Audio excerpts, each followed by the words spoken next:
AI. If the buzzword of the century, right? You hear about it everywhere. But let's be real. Beyond all the hype, how does it actually work? Well, today we're going to pull back the curtain and get right to the heart of what makes a machine smart. So, let me start by asking you a question. Do you think you use artificial intelligence, like in your actual day-to-day life? Just take a second to think about it. The answer, and this might surprise you, is a definite yes. Whether you even realize it's happening, AI is already woven into the fabric of the tech we use all the time. Yeah, from the very second you pick up your smartphone in the morning to those customer service chats you have online, AI is there, working in the background.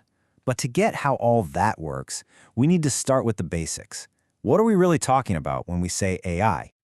Okay, so at its core, AI is really all about the science of making machines smart. Building tech that can learn, solve problems, and basically react in ways that feel, well, human. It's a massive field, though, and it's super important to know that not all AI is the same. In fact, you can think of AI as coming in 4 different flavors, and each one has a totally different level of skill. So let's break them down, starting with the simplest. First up, we have what are called reactive machines. The key thing here is they have absolutely zero memory. They see a situation and they react based on their programming, but they can't learn from what happened a minute ago or even a second ago. This makes them good for one specific job, but that's about it. A perfect example? Your coffee maker. It's programmed to do one thing: make coffee. It doesn't remember the great cup it made you yesterday, and it's not going to learn that you like it a bit stronger on Mondays. It just reacts to your command. Simple, dependable, but you wouldn't exactly call it smart. Okay, let's level up. Next we have Type 2, which is limited memory AI. And this is a huge jump. These machines can actually look into the recent past to help make decisions right now. The catch, though, is that the memory is temporary. It's not being saved and learned from forever. Self-driving cars are a fantastic example of this. The car is constantly using its limited memory to keep track of the speed and position of other cars or to see the lane markings on the road. It's using data from just moments ago to make safe choices in the present. And now we're getting into sci-fi territory. For now, anyway. Type 3 is called theory of mind. This is an AI that could understand that you have your own thoughts, your own feelings, your own beliefs, and that they're separate from its own. We are not there yet, but this is a huge focus of AI research. And finally, the ultimate goal, the future of AI, self-awareness. This is straight out of the movies. We're talking about a machine that isn't just intelligent, but is actually sentient, conscious. It would have a sense of its own self. This is purely theoretical, but it's the horizon everyone in the field is looking at. So, we've gone over the what, but now for the really fascinating bit, the how. How does a machine actually learn to think? This is where we get to look inside the brain of AI. All right, 2 key terms you need to know are machine learning and deep learning. Machine learning is the big umbrella idea of AI learning by finding patterns in data. Deep learning is a super powerful part of machine learning that tries to copy the human brain using something called a neural network.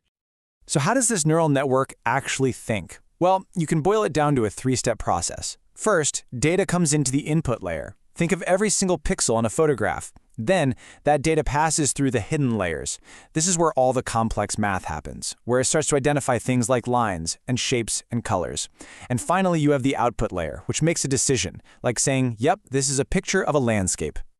And the real power, the secret sauce, is in those hidden layers. The more layers a network has, the more complex the patterns it can find, and that usually means you get a much more accurate, much more sophisticated result. Okay, I know that was a bit technical, but it's really the key to understanding what's next. So let's bring all this theory back down to earth and look at how this tech is really shaping our world right now. This technology is literally all around us. Your smart speaker that understands you, AI. The websites that predict what airline tickets will cost, that's machine learning. And in really critical areas, like healthcare, AI is starting to do some absolutely incredible, life-changing things. And here's a perfect example of that neural network we were just talking about, but in action. An AI model can take in all these different data points from a patient, their glucose, their blood pressure, their age, that's the input.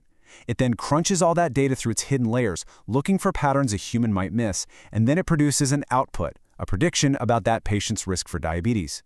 It's a real, life-saving use of the exact process we just talked about. So we've seen how AI works today, and how we're using it. But this whole field is moving at an unbelievable speed. So, what's next? Where is this all going? This brings us full circle, right back to that fourth type of AI we mentioned, self-awareness. The ultimate goal for some researchers is to build machines that are not just incredibly powerful tools, but are truly conscious beings. It's a pretty mind-bending idea when you stop and think about it. And that leaves us with one final massive question. If we actually succeed, if we create a truly conscious, self-aware intelligence, what happens then? What does that mean for us, for our world? That's the real question, isn't it? Thanks for joining me.